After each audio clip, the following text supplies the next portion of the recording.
What's going on, guys? Zuko back with another Dragonflight video. How's everybody doing? Hope you're doing very, very well. Hope you're having a good day. And listen, we're going to talk about some Rogue stuff today. Grab that coffee.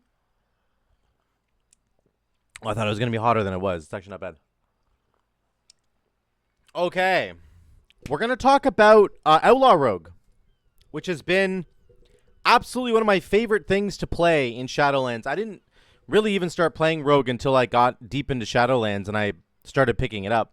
By the way, look at this hat. I don't know what's going on here. This is not my fault. it's a piece of gear I got from the dungeon. So I don't want, it's cool, okay? It's a cool hat. I really, really love Outlaw Rogue. I think it is tied for first place for the most frenetic carpal tunnel inducing spec that you can play. I'd say it's tied with Fury Warrior for how quickly you have to press your buttons. You have to press your buttons so incredibly fast with this spec in order to sort of keep up with the pace of it. And that's the idea of it. Again, it has abilities called Adrenaline Rush. It's like the whole point of this is to be going at a breakneck speed. So what I want to talk about in today's video is the talents.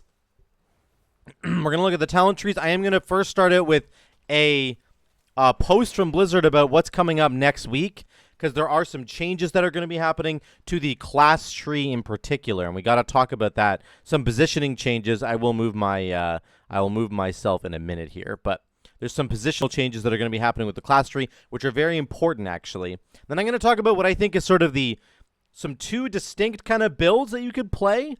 For Outlaw Rogue, you can kind of go down this stealth package down here, which has to do with ambush, which is very cool, or you can go the regular kind of pistol shot route. So there are two distinct things, and I'm going to show you some gameplay from that. Let me look really quickly at this news post from Blizzard. Let's look at this really quickly and talk about it. This is the post about the class tree stuff that's happening next week. Now, that's going to be happening, I believe, tomorrow.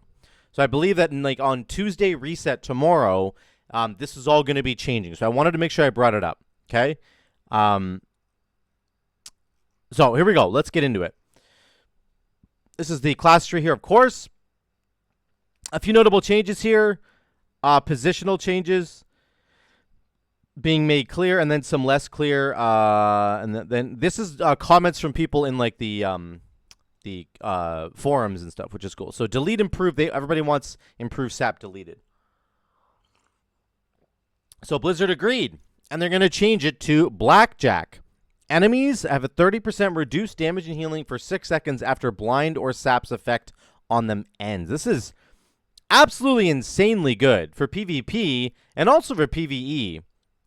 You can blind somebody just as a means of interrupting them from casting a spell or something, and then they'll do 30% reduced damage afterwards. Blind is incredibly powerful. It can obviously be used to just incapacitate somebody for a long time, but you can use it as an interrupt as well, and it has its cooldown reduced with Restless Blades. I thought it did. Oh, my bad. I thought it did. Oh, it's evasion and feint. I thought blind was included in there.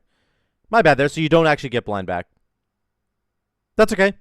It's still very powerful, and I think that this new Blackjack thing is also very powerful. SAP, of course, doing the exact same thing. You can use SAP as an interrupt, and then basically just you only have to be in stealth, so you can keep stealthing and sapping people and then reducing their damage that they deal by 30%. So very powerful there. You're always going down the side of the tree to take cheat death. So I actually kind of disagree with this. And in my tree right now, I don't have cheat death. I understand how powerful it is. I know why people take cheat death. It is very, very strong. Particularly in raid, I would say it's very, very strong. It's just compelling in general. But I think Blizzard's trying to get away. They were trying to get away from the idea that you had to take cheat death. And unfortunately, I think that they've kind of caved a little bit here, but that's okay. Cheat death is certainly compelling. Players have pointed out how it puts undue emphasis on the sub-theme side of the tree. The solution we've decided on is to move it up the tree to a more accessible spot, previously occupied by Recuperator, but it's now a choice node against elusiveness. Recuperator has moved to the previous position of elusiveness. Okay, so let's look at this. Let's look at this really quickly. So you're going to see this next week. So here's what they're talking about. Let me move myself to here. So on the class side of the tree, we've got Cheat Death is down here. It's now moving up to Recuperator up here. So Recuperator is going to move down to here where Elusiveness is. And Elusiveness and Cheat Death are moving up here and becoming a choice node. So you have to choose between Cheat Death and Elusiveness. I think that that's fine. That's a straight up buff in my opinion, because I'm going to end up taking them anyway. You know, I'm going to lose Elusiveness probably because I'm probably going to take Cheat Death or whatever, the other way around. But that's fine. I'm actually fine with that. I think this is a great change. On top of that, they are adding in Soothing Darkness back in. A reworked version of Soothing Darkness will now be down here where Cheat Death was, right here on this node. So what they're doing with Soothing Darkness is it now says you are healed for 30% of your maximum health over 6 seconds after gaining Vanish or Shadow Dance. So I love that. That's a big buff for Sub-Rogue healing, and it can be a buff also for Outlaw Rogue if you want to play it, because you can press Vanish, and Vanish does have its cooldown reduced by Restless Blade, so I do know that one. If you take Shadow Dance as a Outlaw Rogue, you can also get it that way as well. So, very, very cool changes there in my opinion. Okay, let's get to the rest of them really quickly. That's it, Soothing Darkness. Deeper Stratagem, I don't understand why this swapped with Mark for Death and becomes mandatory. So they moved Mark for Death down below, and they put Deeper Stratagem up higher. Now they're going to, here's what they say about that. Improved Ambush is taking the position of Deeper Stratagem, that Deeper Stratagem was in. Okay, so I'm going to show you that in a second. Night Stalker and Tight Spender are swapping positions with slight adjustments. Okay, so let's look at that really quick. So they're saying Deeper Stratagem here is actually getting replaced by Improved Ambush, which, is that even on the tree here? Oh, it's here. Improved Ambush is there. So this Improved Ambush right here is moving down here, okay? Night Stalker and Tight Spender. So Night Stalker is... I know Tight Spender was... Now I'm just confused. Oh, here it is. I'm sorry, guys. Night Stalker is here. Tight Spender is here. These two right here. I'm just losing my mind here. I was like, I saw these earlier. So, Night Stalker and Tight Spender are swapping positions and point costs as a result. So, Night Stalker is becoming a 2-point thing, I guess, and Tight Spender is becoming a 1-point thing over here. That doesn't really matter that much to me. Mark for Death.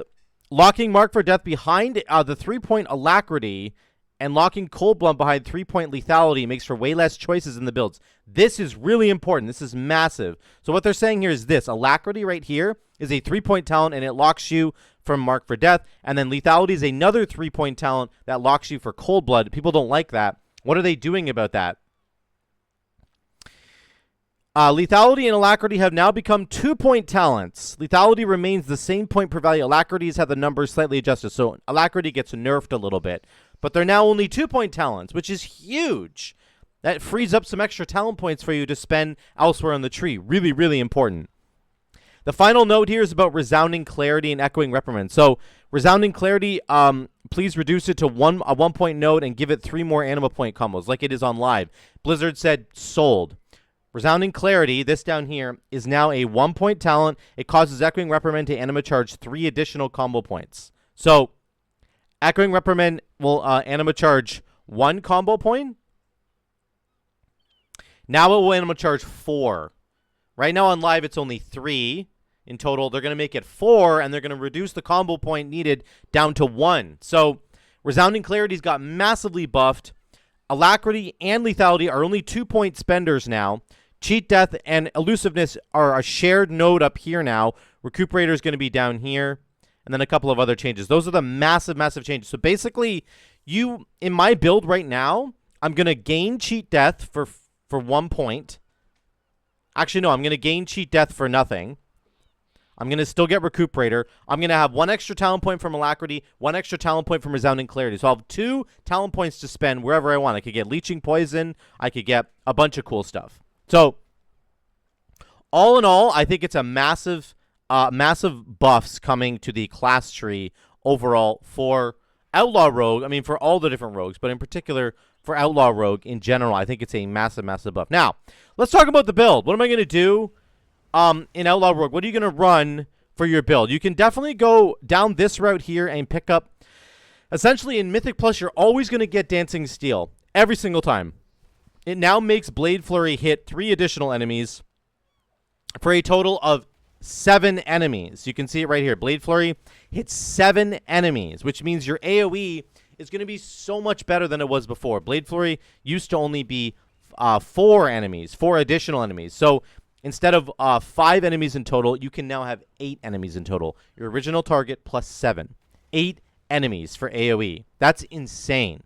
Really, really, really good for Outlaw Rogue. Now, you can continue down this path and get Precise Cuts, which buffs Blade Flurry damage even more. And then you get into your Pistol Shot build here with Fan the Hammer and Greenskins. Or you can take this new kind of build over here, which is the Ambush pathway. I'm going to showcase this today really quickly here because I want to just show you guys what this does. Now, I could take Sepsis and Ghostly Strike. If you're going down the Pistol Shot route, you could take Killing Spree or Dread Blades. I'll talk about that in a minute. I just want to showcase kind of the stealth package here. Now, I'm not taking Shadow Dance. I could, but I'm not. What does this stealth package do for Outlaw Rogue?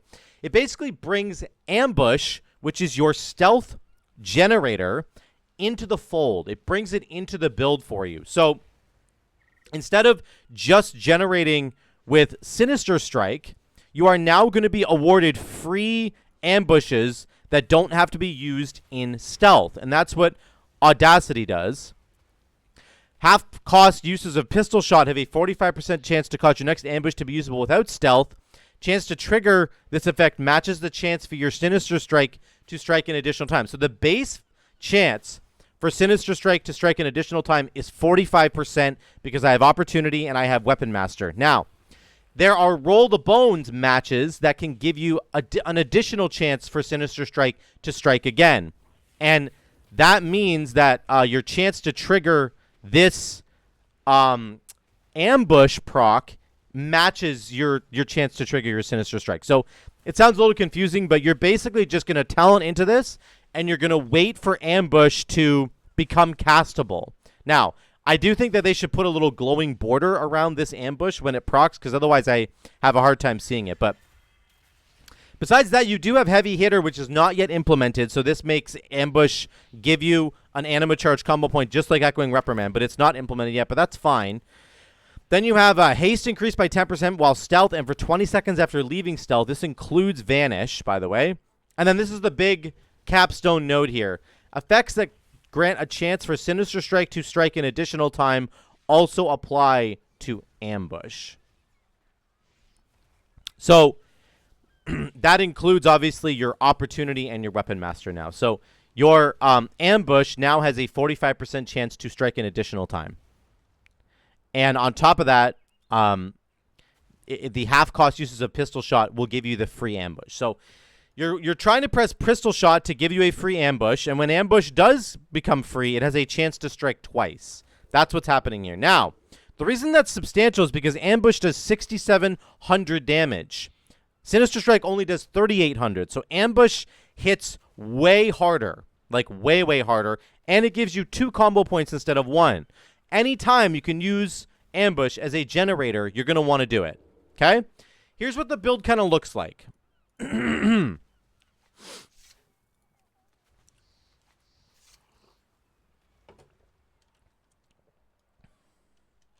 Again, let me just get rid of stacking. Nameplates. It's stacking. Okay, here's what you're going to be doing. Number 1, I'm going to start the fight in stealth. I'm going to press Mark for Death into Roll the Bones and Slice and Dice to get my Slice and Dice rolling. Hopefully my Roll the Bones will take care of Slice and Dice for the rest of the fight. Then I'm going to go into my rotation, okay? It's going to be a lot of Blade Flurry damage. And remember, anytime ambush procs outside of stealth, I'll have a chance to use it, and it generates a lot of combo points. So here's what it's going to look like. Chi for Death. Mark for Death, sorry. This, and then we go. Okay? Okay. The combo points are completely bugged right now, so don't worry about that.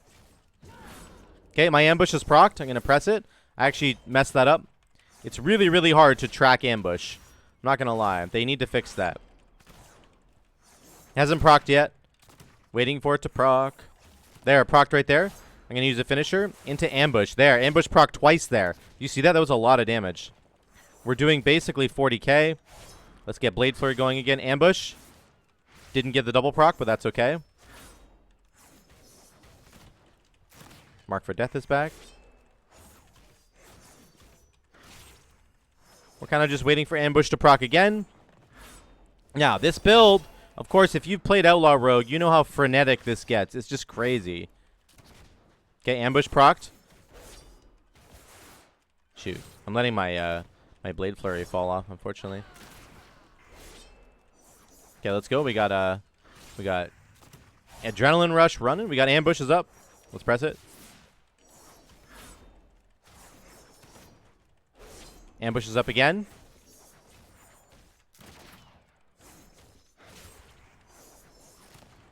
There we go. We're going.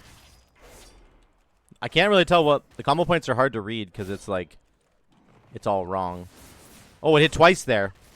You can see when ambush hits twice, it does so much damage with Blade Flurry up.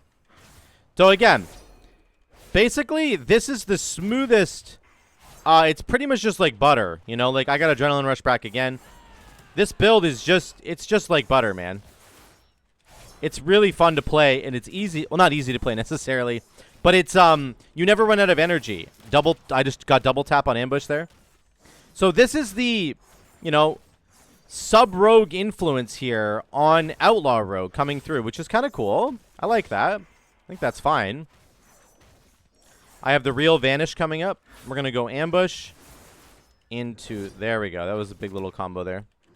So, if you've never played Outlaw Rogue before, you're definitely going to be a bit overwhelmed by how many buttons have to be pressed on this spec, but that's just the way it is. If you've played Outlaw Rogue for a while, you understand what's going on here. But this is the new edition, okay? So this is the ambush style. I got ambush to proc again. You're kind of just waiting for ambush to proc, and you're pressing it. That is the basic of the build. All of our damage is going to be into Blade Flurry, unfortunately, so it's actually hard to measure, you know, how good it was. How good was ambush, but we ended up pressing ambush, it looks like 12 times.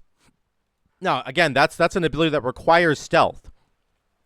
And we were using it without stealth, so that's pretty cool. But all the damage from ambush got put into Blade Flurry because that's what your AoE damage is. And again, we're not getting all the value out of Blade Flurry because there's only 4 targets, and we can now hit 8 targets, which is really, really good. But that's kind of that gameplay there, is that you're going to get this ambush tech that essentially just helps you. It gives you a free ambush, which is nice. And that ambush generates 2 combo points, and it does a lot of damage, and you can Blade Flurry the damage. So the whole package there is great because it's saving you energy cost, it's generating combo points, and it's doing a lot of damage. That's what you want in an ability. So this is a perfectly fine way to play this. It's hard to track when it's procced because there's no like glowing ambush symbol. You need like a weak ore or something, but that's kind of how that works. Now, let's get out of the ambush tech for a second. We're going to keep our Blade Rush over here, and we're going to come down here and look at this build here. I need to take one more point out. I think I get rid of this. Or we'll get rid of that one. There we go.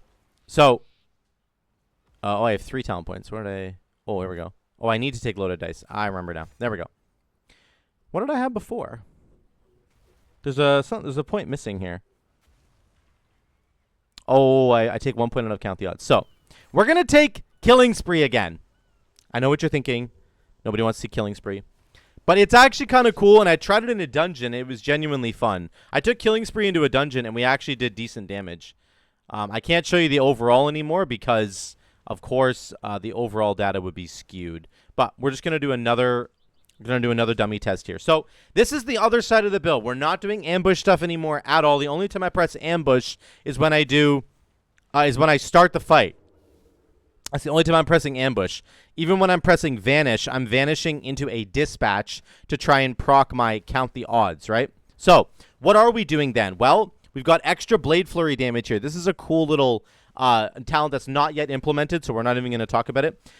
We get improved main gauge. It's very cool. We get Fan the Hammer. Energy cost of pistol shot reduced by 10. That's actually really significant because now it only costs 30 energy instead of 40.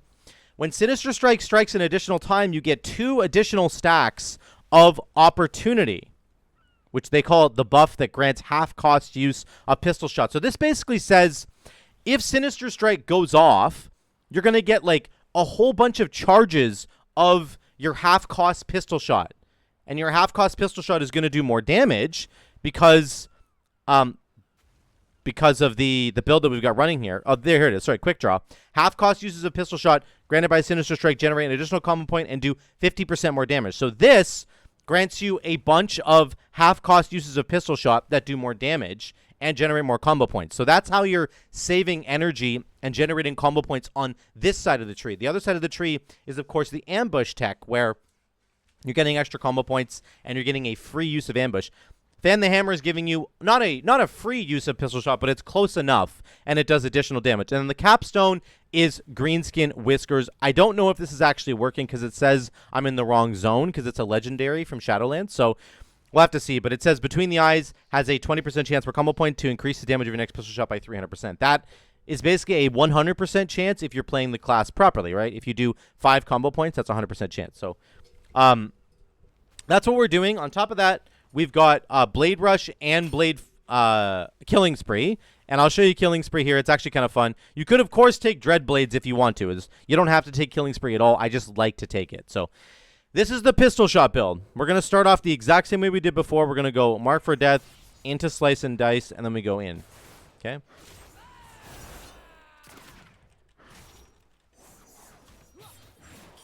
You always want to use Killing Spree when, you know, you've got it up because it does a lot of damage with Blade Flurry in particular.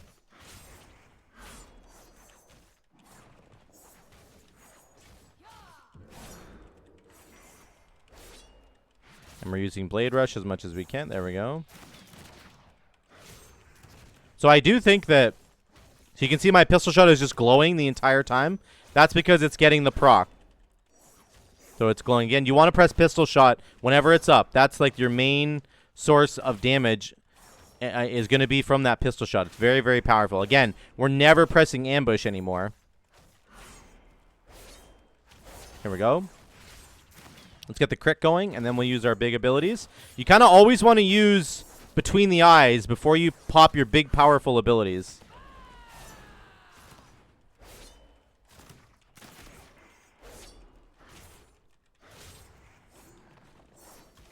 Oh, I missed it there. That was my bad. There we go. Got it there. Okay. So it is kind of nice. You don't have to think about your ambush window anymore. There is no ambush window. You're just looking at pistol shot. You want to make sure you're always pressing it. Here we go. Big, big combo here. Crit into this, into this. Say what you will about Killing Spree. I think it does a decent amount of damage.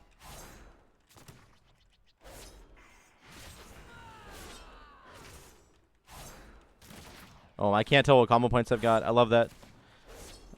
The combo points are really bugged right now because I'm not really sure why. It's probably because of the anima charging. But anyway, it's all definitely fairly bugged. So there you go. You can see, again, with this build as well, you don't run out of energy. You're not running out of combo points. The way that you're saving on energy and combo points is through the half-cost uses of pistol shot and through Killing Spree. Because Killing Spree is a channeled ability for like 3 seconds. So it basically, you can regenerate combo points while you're in that window, right? So it's kind of an interesting way to like save yourself some combo points. And you get Blade Rush, which is also free, and that's 1 GCD that you can press that doesn't cost you anything. So these kinds of little bonuses are significant. Very, very significant. And you can see the damage is pretty similar. I think I wasn't playing it perfectly there, but... Oops. Don't want to be in there. Let me out. Let me out. Let me out. Let me out. Let me out. I'm stuck. So let's look at the damage here. Again, it's all going to be into Blade Flurry. It's just the way it goes. Again, so what are we losing? What are we gaining? I think that this build is interesting. You're gaining half-cost uses of pistol shot. Tons of them. Okay? And that's giving you... It's costing less energy. It's generating more combo points. It's doing more damage. Same thing with Ambush. Ambush is going to be free, so it costs no energy. It generates 2 combo points instead of 1. and it does way more damage than Sinister Strike. That's that build over there. And you obviously could take it with Shadow Dance, and then you could pop Ambush, Ambush, Ambush over and over and over again instead of popping Sinister Strike, and it would have the same chance to give you those half-cost uses of Pistol Shot and all that kind of jazz, which is really cool. So you could do that build for sure. I just really, really enjoy the Echoing Reprimand style. Now, Killing Spree, again, you don't have to take it. I know that everybody hates Killing Spree because it's positionally very scary, but this thing does a lot of damage. You could instead go Dreadblades, and obviously you can Blade Flurry Dreadblades as well and just fill your combo points like that. Or you can take one of the passives back here, Sleight of Hand, maybe Slicer Dicer. Whatever you want to take up here, you can do that. You could do another point to count the odds. I haven't really found the ability to go down the middle of the tree yet and really grab Keep It Rolling. That is something that I'm going to work towards. I don't know how really powerful this is. I know it looks obviously incredibly powerful. If you get like 4 Roll the Bones, you can extend all 4 of them by 30 seconds. Like, that's obviously really insane. And I think that that will be a style that rogues are going to be looking to do now, which is interesting. But I haven't really jumped into it yet, and I just wanted to show you guys really these two kind of distinct builds for Mythic Plus, in my opinion. In Mythic Plus, it looks like you're always going to have to get down to Dancing Steel over here. So you're going to kind of be forced to come over here, which I'm not really happy about. I wish they made a few more connections between these passives. But you're going to have to get Dancing Steel, and then you can go wherever else you want to go. You can go down the left side for the sub-rogue kind of feeling, or you can continue down the right-hand side for the true kind of outlaw build down here. Again, not sure if Greenskins was working. Not sure if a lot of things were working. A lot of stuff's bugged right now. So I don't see Greenskins on my passives at all, so I don't think it's actually working. But that's the build, guys. That's what Outlaw Rogue's looking like right now. The damage is fine. I've been doing these tests on the same dummies for every class, for every spec. It looks perfectly fine to me. I think that the damage is going to be substantial, especially in Mythic Plus. The damage is going to be even higher than this because you're going to be able to Blade Flurry 8 targets. And the dungeon that I was actually running, I wish I could show you the trash packs. I was doing up to like 40, sometimes 50k AoE, which is really, really good. That's going to be perfectly fine. If you could do 50k AoE on every single AoE pack, that's going to be more than enough for you. So I think Outlaw Rogue is looking fine. I do think, again, there's some connection issues with the talents. And otherwise, the class changes that are coming in for Outlaw Rogue, for all rogues, are going to be a substantial buff, I believe, to Outlaw Rogue. You can, again, Cheat Death is moving up here with Elusiveness. You're going to have you're going to be freeing up a couple of combo points in the next build, which is fantastic. And it'll give us some other choices that we can jump around into here. So let me know what you guys think about Outlaw Rogue. What do you think about it heading into Dragonflight? Are you disappointed by the way the spec tree has been shaken out? What do you think about what's going on here and the two different builds that I kind of talked about for Mythic Plus? I would love to hear your comments down below. Thank you guys so much again for watching. Drop a like and subscribe if you haven't already. I love you all. I'll see you in the next one.